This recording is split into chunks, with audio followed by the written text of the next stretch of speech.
Hello, my furry friends, it's Foxler again, and I'd like to talk about the Furry Raiders, from the history behind it and what is the group today. I'm one of the founders of Furry Raiders and also the current CEO. And Furry Raiders started back in 2007 on Second Life as a small little group of friends. And we decided to, own some land on Second Life, which is very common for people to do, where you could build a home and have a place where you can hang out with your friends and do things together. And the name Furry Raider was pretty random. There was really no actual point in the name. It was just taking probably Fallout 3, if I remember correctly, and doing something silly and just putting furry in the beginning of it. Over time, the group did grow over 3 years, requiring more space, and we eventually got a full sim, where we allowed our friends to have access to free land so they could build their homes, which I did pay for a lot of that to make that happen, and also a semi-private sandbox where people can start discovering the options you could do in Second Life. We got all types of people that came and joined in, and almost after those 3 years, we had almost 1,000 members, all in total. And my persona on there was the same as you see today. But like with any large group, it becomes more of a burden for the said individual, myself at the time, and the few administration that I did have to run the group on Second Life and pay for the expenses to have that. And in 2010, we decided, mostly myself, decided that it was just too much for me to handle the Furry Raiders on Second Life. And with having some complications about the said armband that I did wear, I didn't feel it was necessary for me to continue forward with it on Second Life. It was just mostly an experimental social group, and I really didn't have any plans for it. And then I took a several year break away from the Furry Raiders and the people in it. It wasn't until 2013 that one of my best friends from high school, and also another co-founder of Furry Raiders, said to me, "Why don't we bring it into the real world?" And I thought, well, that's not a bad idea. We were good friends on Second Life. We knew a lot of people. We had fun. And we would like to do the same thing here. And the first couple of years, we just, did some planning, did some research, looked into what the community may need. And we thought, there were small places and niches that we could fit ourselves in. We didn't take any consideration of my persona and the armband, but my friend thought the armband idea was a great idea. And the few administration that was left from Second Life that came back also thought it wasn't a bad idea. There was no Nazi affiliation or even people complaining about it really in Second Life, so we really didn't have any idea what the impact was going to be. And as we decided to do our first meet, which was Zootopia private screening, we decided to purchase out all the seats and bring all the furries locally that wanted to come watch it for free.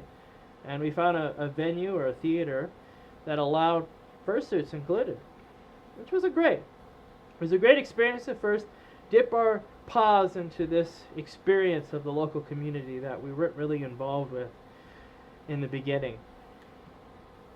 Over time, once we figured we started doing that, we also started finding the stigma of the said issues about the armbands that we wore. And that's when Furry Raiders evolved. Changed from just a social group of friends that wanted to do things for the community to actually identifying that something had to change in the fandom. And a change that is about being diverse. A change about being accepting again.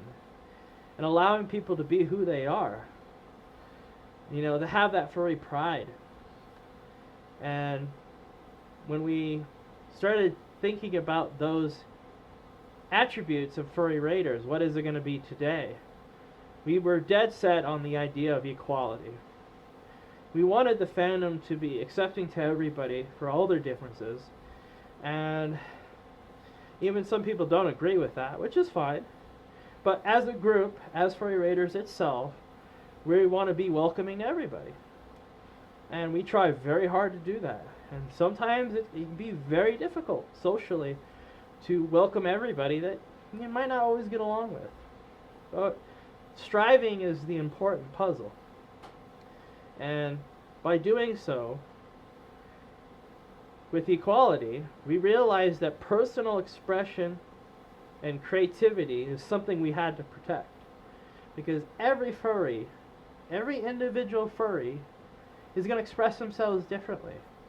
And that was important for us to maintain that structure. But we did realize immediately, because of the said armband, that there was going to be a lot of social obstacles, because a lot of my friends, a lot of the administration of Furry Raiders, and the newest members also felt that I also should have the same opportunity as they do and their friends. And we realized that this was going to be a challenge across the board. And I ended up being that individual that was put up front stage to deal with said problems, to identify what people didn't like, why they didn't like it, and what. Yeah. And from there, we've been building the group slowly, incorporating new ideas. As you can check out, the red armband is no longer the standard. We are multicolored at this point, rainbow. We have, purple, yellows, greens, and we will continue making different colors for everybody that requests them. And we started realizing that the armband is not the actual said problem. And people were targeting me directly and saying that I was the issue to the group. And the group knew my past. The group knew who I was as an individual. And we encourage everybody that may have different feelings about me to at least contact me and ask the questions that they have, because you'll find out a lot of stuff has been taken out of context. And we'll try our best, including myself, to try to take those misconceptions and put some of the real truth from us and myself about really what happened.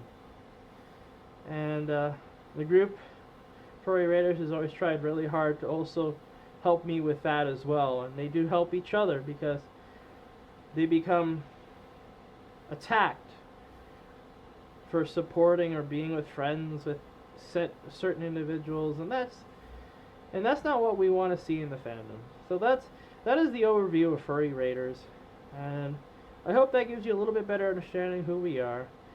We're here to provide solutions for furries when it comes to having a good, happy experience at conventions or local meets, and for charity.